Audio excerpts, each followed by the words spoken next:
Hello friends, आप सभी का एक बार फिर से स्वागत है। दोस्तों, हम कर रहे थे प्रतिशत, जिसके 2 भाग पहले हम कर चुके हैं। आज हमारा इसका तीसरा भाग है और लास्ट भाग है। सारी टाइप्स मैंने पूरी कवर करने की कोशिश करी है। आशा करता हूँ पिछले वीडियो पसंद आए होंगे और आज हम बचे हुए जो टाइप्स हैं वो करने वाले हैं। तो चलिए शुरू करते हैं। वीडियो शुरू करने से पहले दोस्तों मैं आपसे रिक्वेस्ट करना चाहता हूँ कि अगर आपने मेरे चैनल को अभी तक सब्सक्राइब नहीं किया है तो प्लीज़ सब्सक्राइब करिए, लाइक करिए और शेयर करिए। तो चलिए शुरू करते हैं। फर्स्ट क्वेश्चन जो हमारा आज का है वो है चुनाव का टाइम है। तो चुनाव के संबंध में पहला ही क्वेश्चन हमारा चुनाव के संबंध में है। तो ये जो क्वेश्चन है, ये क्वेश्चन में कहता है कि किसी एक चुनाव में 2 उम्मीदवार, देखो चुनाव में 3 उम्मीदवार से भी ज़्यादा होते हैं वैसे तो, लेकिन ज़्यादातर 2 उम्मीदवारों से संबंध में क्वेश्चन हमारे आते हैं पेपर के अंदर। तो 2 उम्मीदवारों के जो मत प्रतिशत थे वो दे रखे होते हैं। तो प्रश्न जो है हमारा वो है, एक चुनाव में मात्र 2 उम्मीदवार, देखो उसने मात्र क्यों लिखा, क्योंकि उससे वोट शेयरिंग अलग अलग प्रतिशतों में बट जाती है। तो मात्र 2 उम्मीदवार बोल रहा है वो। तो क्वेश्चन में कह रहा है कि एक चुनाव में मात्र 2 उम्मीदवार थे। एक चुनाव में कितने उम्मीदवार थे? जो हमारा फर्स्ट क्वेश्चन आज का है वो है, एक चुनाव में मात्र 2 उम्मीदवार थे। एक चुनाव में मात्र 2 उम्मीदवार थे जिसमें जीतने वाले ने, देखो क्या कहता है, जीतने वाले ने 54% मत प्राप्त किए। 54% मत प्राप्त किए।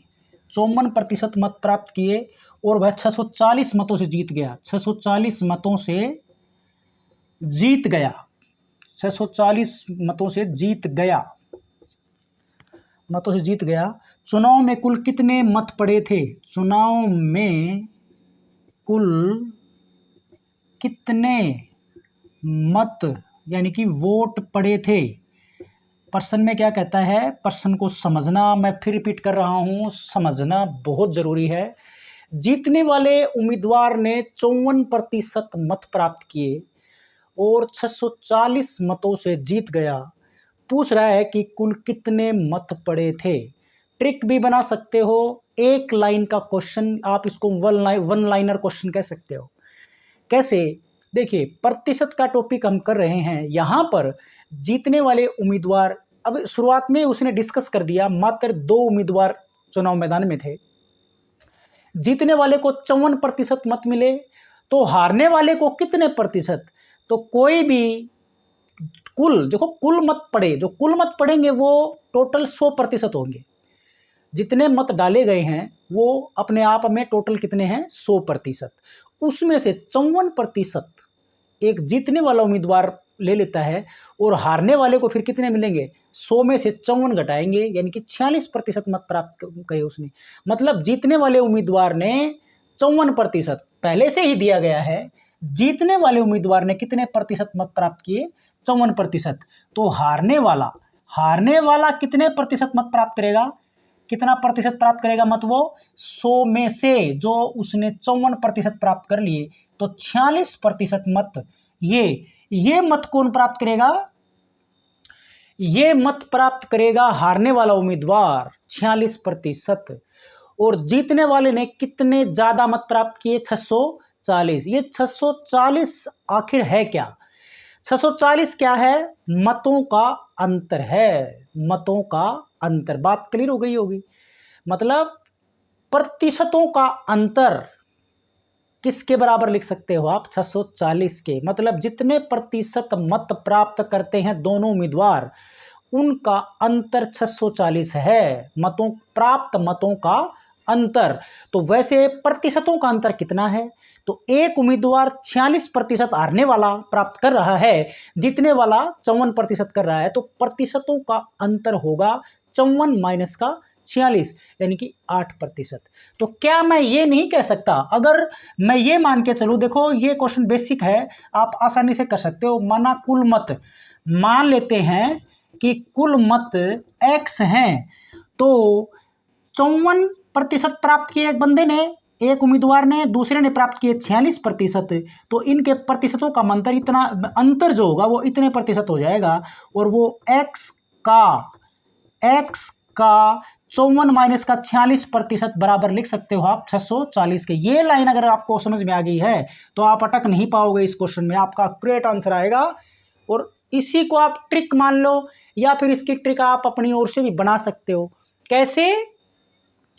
ये x का 54 माइनस का 46% है, इसको आप अब देखो कैलकुलेट करके देखिए कैसे होगा। 54 माइनस का 46 का मतलब 8 हो गया, ये 8% आएगा। तो x का मतलब गुणा 8% बराबर होगा 640। मतों का अंतर, प्रतिशतों का अंतर, प्राप्त प्रतिशतों का अंतर बराबर 640। x निकालना है जो कि हमने कुल मत माना था, जो कि क्वेश्चन में पूछ रखा है। तो x का मान होगा 640, और 8% को, क्योंकि हमने फर्स्ट वीडियो किया था प्रतिशत को भिन्न में कैसे बदलते थे, उसके दर, प्रतिशत की जो दर है उसके नीचे 100, तो 8/100 है ये। तो 100 इसके जाएगा गुणा में और नीचे आएगा 8। इसको आप अगर कैलकुलेट करते हो तो 8 8 64, ये 80 पे कट जाएगा, ये किसी ने पे कट जाएगा 80 पे। 80 की और 100 की गुणा करेंगे तो 8000 आ जाएगा। तो कुल मत कितने पड़े? 8000, ये हमारा आंसर है। और इसकी ट्रिक आप कैसे बनाओगे, देखो यहां से आपको ट्रिक समझ में आ रही है। 640 क्या है? 640 को आप यहां पे लिख दीजिए। 640 मतलब क्या है? मतों का अंतर, या जीतने वाले उम्मीदवार ने कितने ज्यादा मत प्राप्त किए या हारने वाले ने कितने कम प्राप्त किए, वो बात है ये। 640 गुणा में, और ये 100 है ना, 100 के बटे में क्या आ जाएगा? दरों का अंतर। दरों का अंतर, देखो क्या हमारी ट्रिक क्या बन जाएगी? हमारी ट्रिक ये बन जाएगी कि ये जो 100 है, 100 बटे, या फिर ये कह लो मतों का अंतर। मतों का अंतर, मतों के अंतर को आप डी से लिख सकते हो, या सीधा मैं समझाने के लिए लिख रहा हूं। नीचे क्या आ जाएगा? दरों का अंतर। दरों का अंतर, और गुणा में जो है 100, ये प्रतिशत के लिए है। तो आपको कुल मतों की संख्या का पता चल जाएगा। आई थिंक क्लियर हो गया होगा। मैं नेक्स्ट टाइप पे चलता हूं भाई। एक है जनसंख्या का क्वेश्चन, जो जनसंख्या से रिलेटेड क्वेश्चन आते हैं। तो आपको मैंने मिश्रधन का टॉपिक तो मैंने तो कराया नहीं है, आप मिश्रधन के फार्मूले से आप वाकिफ हो गए। चक्रवर्ती मिश्रधन, कंपाउंड इंटरेस्ट वाली उसमें आता है ये, मिक्स्ड प्राइस। तो चक्रवर्ती मिश्रधन का फार्मूला क्या होता है? मूलधन गुणा में 1 जमा दर बटे 100। देखो मैं एक बार लिख देता हूं। मिश्रधन, चक्रवर्ती मिश्रधन का जो फार्मूला होता है वो जनसंख्या वाले में यूटिलाइज होगा। ये चक्रवर्ती मिश्रधन का फार्मूला होता है मूलधन, मूलधन यानी कि प्राइम प्रिंसिपल अमाउंट इंटू 1 जमा दर बटे 100 इसकी घात समय। देखो ये फार्मूला हमारा चक्रवर्ती मिश्रधन का था। जनसंख्या वाले में ये फार्मूला यूज होगा, बशर्ते इसमें मूलधन की जगह पर क्या आ जाएगा? पहले कितनी जनसंख्या थी वो पूर्व वाली जनसंख्या यहां पर आ जाएगी। तो हमारे से दो तरह के प्रश्न पूछ सकता है, जनसंख्या का बढ़ना और जनसंख्या का घटना। ज्यादातर जनसंख्या बढ़ने का पूछता है, क्योंकि जनसंख्या घट तो रही नहीं है, जगह लगातार बढ़ती जा रही है। तो बढ़ने वाले में ज़्यादातर पूछेगा। और उसके अंदर भी दो टाइप है हमारी। एक तो वो जैसे ये पूछे कि भाई जनसंख्या जो है एक ही दर से, जैसे 20% की दर से बढ़ रही है, या फिर 25% की दर से बढ़ रही है, या 10% या 15%, अलग अलग जगह का अलग अलग दर प्रतिशत है। तो वो एक ही दर, कांस्टेंट दर, मतलब एक स्थिर दर के साथ बढ़ रही है, 20% की दर से बढ़ रही है, तो 3 साल बाद जनसंख्या क्या होगी। एक तो टाइप हमारी ये बनती है। दूसरी टाइप क्या बनती है कि पहले वर्ष में 10% की दर से बढ़ी, उससे अगले साल 20% की दर से बढ़ी, उससे अगले साल मान लिया 25%, हो सकता कम भी हो जाए, 15 या 10 या 5-8% भी हो जाए, हो सकता थोड़ा और डाउन भी आ जाए।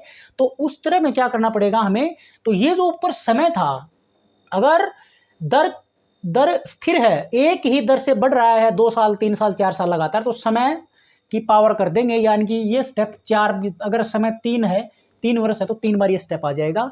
लेकिन दर अगर अलग अलग हर वर्ष अलग अलग दर के साथ बढ़ रही है, तो अलग अलग स्टेप उसका बन जाएगा। तो मैं क्वेश्चन करूंगा, ये बात आपको क्लियर हो जाएगी मैं क्या कहना चाह रहा हूं। हमारा जो क्वेश्चन है वो है कि एक नगर की जनसंख्या 50,000 है। प्रश्न क्या है हमारा? प्रश्न जो है वो है एक नगर की जनसंख्या। फिलहाल क्या है? एक नगर की जनसंख्या 50,000 है। 50,000 है। नगर जनसंख्या 50,000 तथा इसमें 3 लगातार वर्षों में क्रमशः इसमें 3 लगातार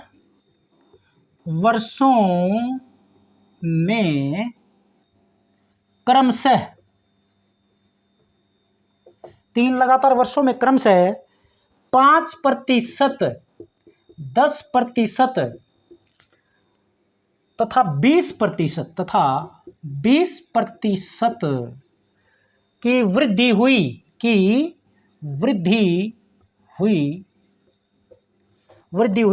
तो 3 वर्ष के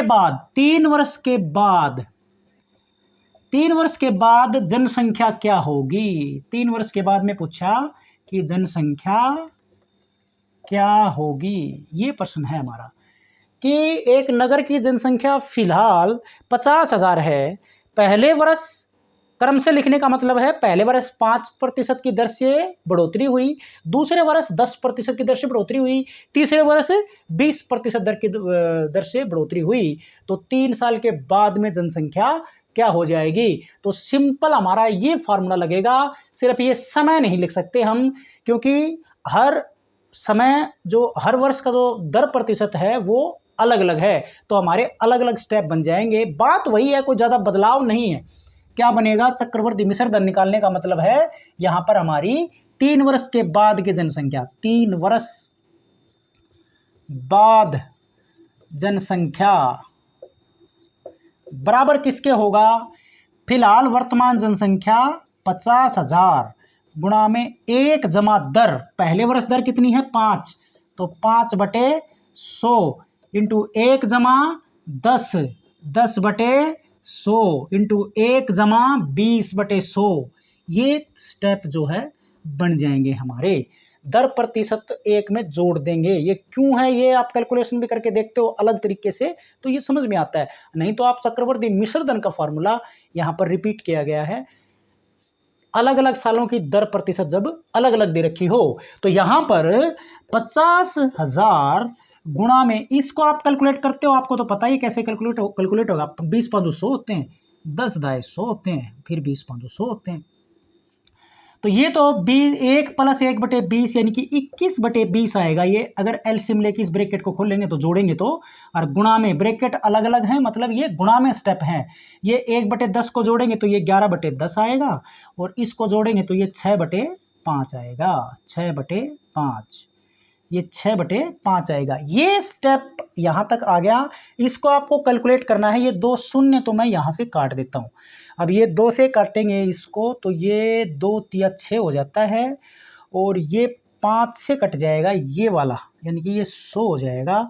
यानी कि ये 100 गुणा में 11 गुणा में 21 गुणा में 3, तो 11 × 33 और 21, 11 × 33 और 21 की गुणा कर लीजिए।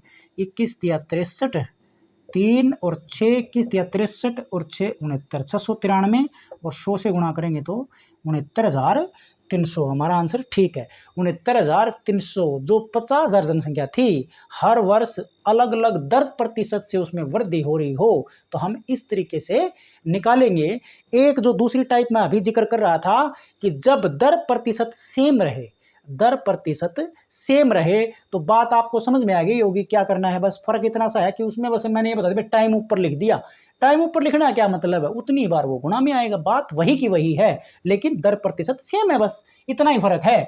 कि जैसे मैं इसी क्वेश्चन को उस हिसाब से देखूं तो कैसे करेंगे इस क्वेश्चन को, कि जैसे वो कहे कि एक नगर की जनसंख्या 50,000 है।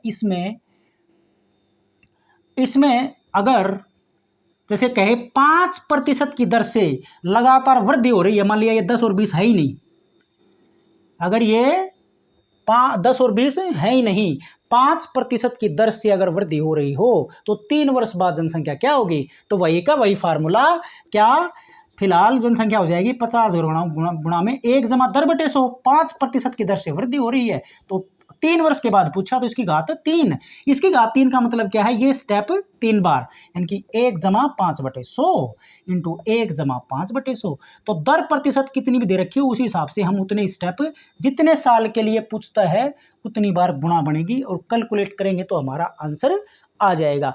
आई थिंक दोनों टाइप समझ में आ गए होंगे। नेक्स्ट टाइप पे चलते हैं। ये क्वेश्चन है फिर नेक्स्ट हमारा,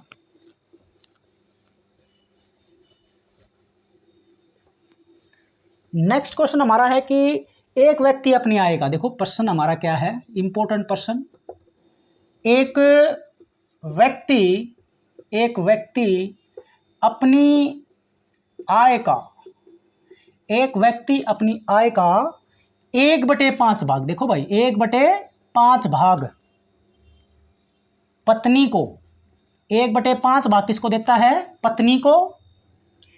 अब देखो क्या बोलता है, शेष का बोला है उसने, शेष का 2/7 भाग किसको दे देता है, बड़े बेटे को दे देता है।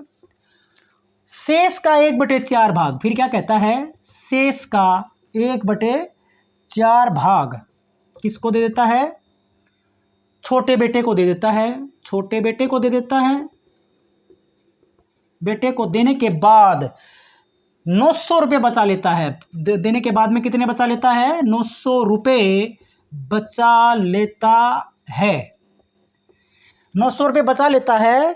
तो उसकी आय क्या है, शेष का, देखो क्वेश्चन में क्या कह रहा है कि 1/5 भाग पत्नी को दे देता है, जो बचता है उसका 2/7 भाग बड़े बेटे को देता है, जो फिर बचेगा, शेष का मतलब वही चल रहा है, जो बचेगा उसका 1/4 भाग अपने छोटे बेटे को देने के बाद भी 900 रुपये बचा लेता है। तो वो पूछ रहा है कि बताइए उसकी मासिक आय या टोटल इनकम आय कितनी है। तो ये पूछ रहा है, तो कैलकुलेशन तो से कर ही सकते हैं, लेकिन ट्रिक है इसकी। ट्रिक क्या है, ये जो भिन्न है ना, इसका हर ऊपर लेना है। बस आपको क्या करना है, एक भिन्न ये है हमारे पास, एक भिन्न हमारी ये है, एक भिन्न हमारी ये है। तो इसमें क्या करना है, पहली भिन्न यानी कि 5 ऊपर करके हर को नीचे करना है, नीचे अंश और हर का अंतर, गुणा में इसमें क्या आएगा, ये 7 ऊपर हो जाएगा और अंश और हर का अंतर, और गुणा में इसमें 4 ऊपर हो जाएगा और अंश और हर का अंतर, और गुणा में बकाया राशि कर देंगे तो उसकी आय आ जाएगी, कुल आय आ जाएगी, कुल आय आ जाएगी इस तरीके से। तो ये एक आसान विधि है, इस विधि से हम आसानी से इसको जो है कर सकते हैं। तो इसको कैलकुलेट करेंगे तो ये 5/4 आएगा और ये 7/5 गुणा में 4/3 गुणा में 900। अब इसको कैलकुलेट करेंगे तो 3 से काटेंगे तो ये 3 × 9 300 पे कटेगा, 5 से इसको काटेंगे तो ये 60 पे कटेगा, 4 से काटेंगे तो ये 15 पे कट जाएगा। बस गुणा बची हमारे पास, 5 × 7 = 35, चौके 140, तो 140 गुणा में 15 यानी कि 15 0 0, 15 चौके 60 और 15 एकम 15 और 6 21। तो वो 2100 रुपये उसकी इनकम है, या कुल आय कितनी है उसकी, 2100 रुपये। एक टाइप हमारी ये थी जो कि बहुत ही इजी थी, और इसके अलावा हमारे पास एक अलग टाइप, नेक्स्ट टाइप हमारी है अवमूल्यन होना। अवमूल्यन को इंग्लिश में बोलते हैं भाई डिवैल्यूएशन होना। अवमूल्यन वाला क्वेश्चन मतलब दाम का गिरना, मूल्य का अवमूल्यन हो जाना। मूल्य एक वृद्धि होता है, मूल्य में वृद्धि हो जाना, और एक होता है अवमूल्यन हो जाना, यानी कि डिवैल्यूएशन हो जाना, यानी कि रेट गिर जाना। तो क्या कहता है क्वेश्चन के अंदर, देखो क्वेश्चन में लिखूंगा, किसी वस्तु का रेट गिर रहा हो, जैसे हमारा जो जनसंख्या वृद्धि वाला क्वेश्चन था उसमें मैंने जिक्र किया था भाई जनसंख्या घट भी सकती है ना, तो ये उस टाइप का क्वेश्चन है। तो उसमें जो हमने प्लस इस्तेमाल किया था ना, चक्रवर्ती मिश्रधन वाला फार्मूला, उसकी जगह पे हम माइनस यूज कर लेंगे, बस बाकी सेम रहेगा। क्वेश्चन में कहता है कि एक वस्तु का वर्तमान मूल्य 48,000 रुपये है। देखो समझने वाला है, इंपॉर्टेंट प्रश्नों में से है ये। प्रश्न है हमारा कि किसी वस्तु का वर्तमान मूल्य, वस्तु का प्रश्न क्या है भाई, वस्तु का वर्तमान मूल्य, वस्तु का वर्तमान मूल्य है 48,000 रुपये। वस्तु का वर्तमान मूल्य क्या है 48,000 रुपये, इसमें 5% वार्षिक दर से अवमूल्यन हो रहा है। किस दर से हो रहा है अवमूल्यन, क्या हो रहा है इसमें 5% वार्षिक 5% वार्षिक दर से अवमूल्यन हो रहा है। अवमूल्यन, तो इससे कंफ्यूज मत होना, अवमूल्यन हो रहा है, हो रहा है, अवमूल्यन हो रहा है। 2 वर्षों के बाद इसका मूल्य क्या होगा, 2 वर्षों के बाद मूल्य क्या होगा, ये प्रश्न है भाई। तो वही का वही है, अवमूल्यन का मतलब मैंने क्या बताया, डीवैल्यूएशन हो जाना, रेट का गिरना। तो वो कहता है कि फिलहाल उसका मूल्य 48,000 रुपये है वर्तमान मूल्य।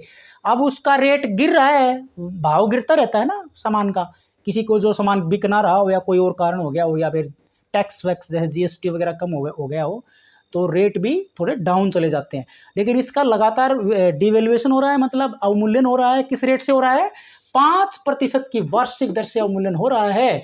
तो 2 वर्षों के बाद में उसका मूल्य क्या होगा। तो क्या है इसका वही का वही तरीका, सिर्फ हमने चक्रवर्ती मिश्रधन का फार्मूला तो जनसंख्या वाले पे लगाया था, उसमें हमने जमा का इस्तेमाल किया था, 1 जमा दर बटे 100, जो वर्तमान जनसंख्या के गुणा में क्या किया था, 1 जमा दर बटे 100 की घात समय। तो यहां पर क्या करना पड़ेगा, सिर्फ और सिर्फ जो फिलहाल वर्तमान मूल्य है वो गुणा में 1 माइनस दर बटे 100 की घात समय हो जाएगा। देखो क्या हो जाएगा, वर्तमान मूल्य क्या है इसका 48,000, इसको कैलकुलेट करने का फार्मूला 1 माइनस दर हमारी है 5/100 और इसकी घात 2, दर 2 वर्ष के बाद, 3 के बाद पूछेगा तो 3 कर देंगे, यहां पर 4 के बाद पूछे तो 4 कर देंगे।